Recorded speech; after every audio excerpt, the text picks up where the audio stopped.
Rolling right on from Sector 3, we are going into Sector 4, ladies and gentlemen, and this one alone has got lots of delicious cheese and some really difficult bosses. I'm not gonna lie, but don't worry, I'm both bald and bold. Those two words are written very similarly, but they mean very different things.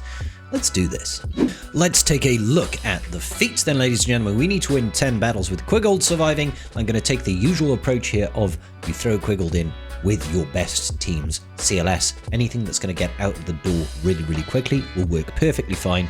Gain evasion up 60 times. This one is really not too bad. It can be made very easy if you happen to be using Padawan Obi-Wan's Omicron, okay? Now, I don't necessarily recommend people apply this Omicron, but if you are one of those people that have used it, it is super easy.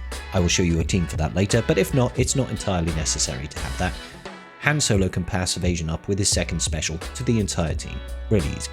Win 10 battles with no tanks in your squad. We can actually pair this up with that evasion up if you've got Padawan Obi-Wan's Omicron. Super easy, so we can get multiple feats. Full Galactic Republic, no tanks, evasion up, all the way. Like, I just love it. And then inflict 300 damage over times on enemies with an ability. We can do that in one battle super easily.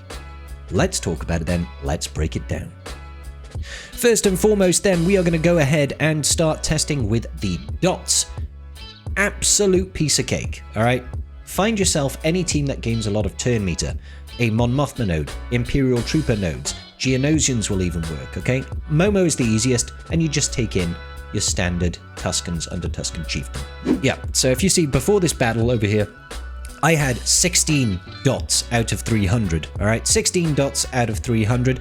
I go into use the Tuskens against this Momo team. I actually used the correct setup because I might have gone in first and just used random Tuskens, not actually applied Tusken Chieftain as leader. You can tell how frequently I use these Tuskens, alright? Anyway, you go in, you hit auto, you have a little bit of a belly laugh, you go like,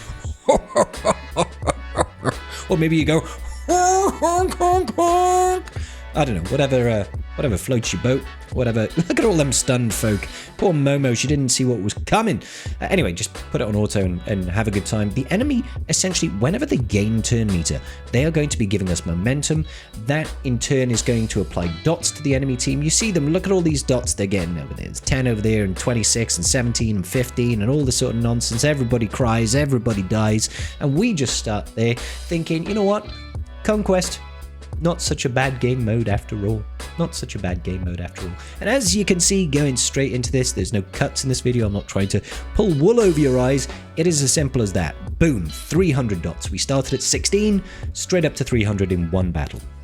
That's what you want. Super easy, barely an inconvenience. Next up, we're going to talk about Queen Amidala. Now, Padawan Obi-Wan with his Omicron has a clause in it where he takes a bonus turn, and whenever he uses a special, he's going to gain evasion up, and he's going to pass it to the whole team. So whenever the enemy takes a turn, he's got a 50% chance to interrupt and go, oh, hold on. Use a special. Oh, hold on. Everybody gets evasion up. You can pass this round. Queen Amidala, Padawan Obi-Wan, Queen Amidala, and Padme Amidala, sorry, and GMY. I use GMY in here because GMY has got a wonderful ability. He can spread buffs. So Padawan Obi-Wan over here is constantly giving the whole team evasion up. If we get a turn round with GMY as well after that, it means he can spread those buffs again. You will rip through the evasion ups whilst also working on no tanks in your team and global feats for Galactic Republic. That's Mrs. Scribble laughing her head off. For Galactic Republic victories. That's a global feat right there, okay? So this team works really well. Obviously does rely on the Padawan Obi-Wan Omicron. So this team does work really well, but it does rely on the Padawan Obi-Wan Omicron, okay? And even though you've got that decoy coming in, which is technically a tank, doesn't count for your, win with no tanks. This only applies if you are taking a tank in your team. It doesn't apply to summons, okay? So the same thing happens with GBA. GBA can summon in the Brute. That's a tank unit. Doesn't count as a tank for these feats, so you can take them in. Now, if you don't happen to have Padawan Obi-Wan's Omicron, the easiest way of getting yourself some evasion up is through like a CLS team. Honest to God, because CLS is a great team in general, lots of damage output, lots of survivability, but more importantly, Han Solo over here, his second special, never tell me the odds, all allies gain crit chance up and evasion up for 2 turns. He passes it to everybody, not just rebels. You can throw Han Solo in any random team, throw Grandmaster Yoda in there. So Han can shrug it off, everybody gets evasion up. GMY can spread it to the whole team. Really, really good. If you go in with just like JML lead and Watts to put a tank tech on JML, have Han and GMY, then you've got a setup in which you can just constantly be spreading that. Now, obviously, you want to go in with no tanks, preferably speaking. Plenty of teams that are good for that. I personally quite like an Iden Versio team. Iden Versio, really, really useful just in general because she gets that bonus turn at the start. So if you go in with something like this, like Iden Versio, Scout Trooper, Colonel Stark, Death Trooper, Range Trooper, she's going to take a turn at the start of battle. There are no tanks in this team at this point. She's going to start with a bonus turn. She'll do an AoE. She'll call a mass assist. If you've got Zealous Ambition and lots of health, vitality, that sort of thing, your support characters like Scout Trooper, Colonel Stark, and Range Trooper, going to mass assist. They're going to do crazy good damage as well. Okay, so this is a good team to just use as you run through. So taking up against the bonus node here on the Geos, I need to get this done anyway. You just open up with a big boomer like this. Unfortunately, she's not a support type, so she's not going to do the great damage, but it's still, you know, an option that is available to you. Bit of a shame there, we might not even win this battle. Oh, counterattacks coming in. I really wish there was voluntary Vanguard to be able to pass her that taunt. That really would be kind of cool. Let's go ahead and pass some damage over here. Of course he had to miss. Of course he had to miss. We should be okay now. We've gotten rid of the GBA, which means there's not going to be any dispels for them, so they can't get rid of our staying alive capabilities. Obviously, not a clean battle, but it just goes to show that something like an Iden Versio team is going to be really, really useful. Okay. So keep that in mind when you're looking at no tank teams. Imperial Troopers are also a really good way of doing it. Standard Imperial Troopers. If you throw in Imp Troopers with like Watambor, for example, let's go Imp Troopers. Imperial Troopers over here. So if you take in the likes of Veers over here, you throw in Admiral Piet, you throw in Dark Trooper. Let's just say you throw in Scout Trooper, or you could even say throw in Moff Gideon. Get Watambor.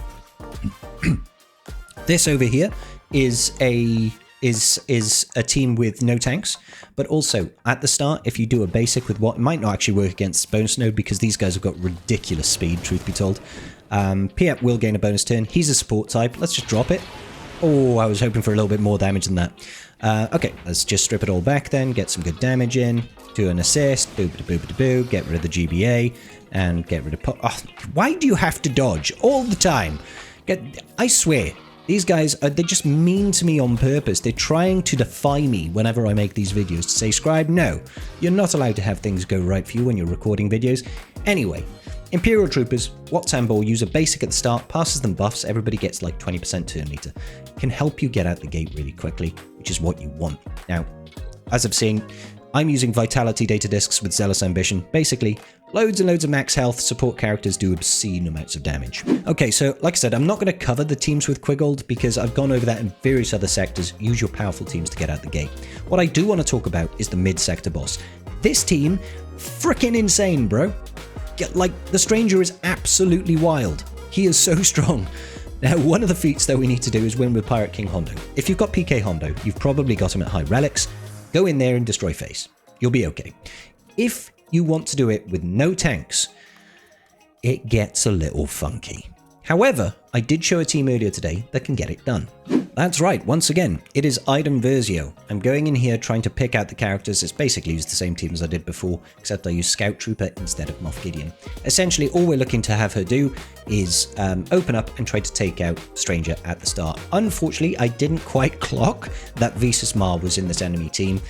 My mistake there, but this mass assist at the start, when you've got a couple of support characters, and thanks to all those data discs, you can do crazy good damage, as you can see. Crazy good damage. We get really good counterattacks, and thanks to all the support types that we've got in our team, we can do a lot of damage. So she got the revive and didn't happen to get Stranger, which is, you know, quite frankly, lucky.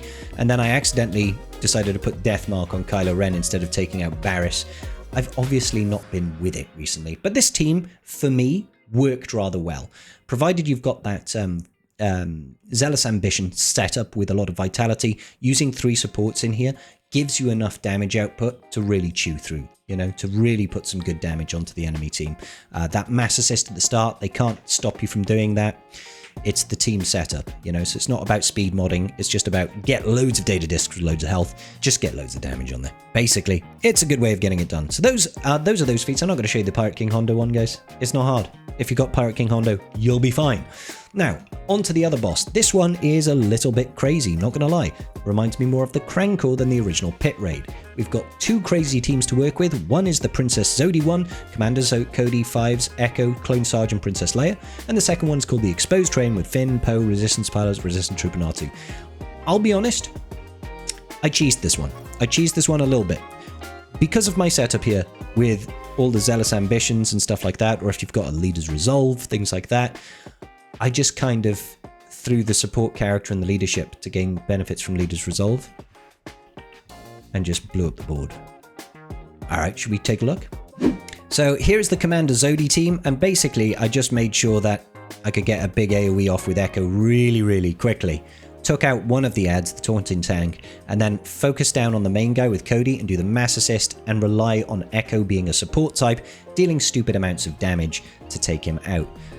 This one is actually pretty tough. If you do not have good investment in these guys or in your clones, it's going to be a little bit tricky, guys. I'd honestly recommend using Fives leadership over Cody. You don't need to use the actual Cody leadership. Use Fives instead, it's better. And there you go. You get the feat done. Pretty straightforward, pretty easy. Similarly, with the Finn team, because I had Leader's Resolve at the time, I was using that instead of Vitality setups. Basically, I've changed it up a little bit now. I just put him in the leadership to gain the benefits of the extra health and just abuse the fact that R2-D2 is a support type character and gains benefits from Zealous Ambition. Massive benefits. So taking out the enemy, you do want to try and get through to just the boss and just focus him down as much as possible. You will get some death marks. This guy is actually scary. He does crazy good damage. Pretty sure he ignores taunt. Even my R2-D2 with all of these buffs is still not dealing enough damage. I don't think I remodded him, mind, but hey, I'm just focusing on damage, not stealthing. 150k basic. Once you get rid of the Gamma Guard boss, you're going to be okay. The rest of them are really not so bad. I probably should have tried it with Finn lead. Honestly, I didn't think it was worth it. Even the burning, they're doing great damage. And that, ladies and gentlemen, is going to be it for Sector 4. Hopefully this video was useful. Hopefully you found a tidbit or two that could help you out. If I did help you, leave me a like and a comment down below. Come join me in my Discord, guys. Come join me in my Discord. I will see you all later. Peace out, and may the Force be with you.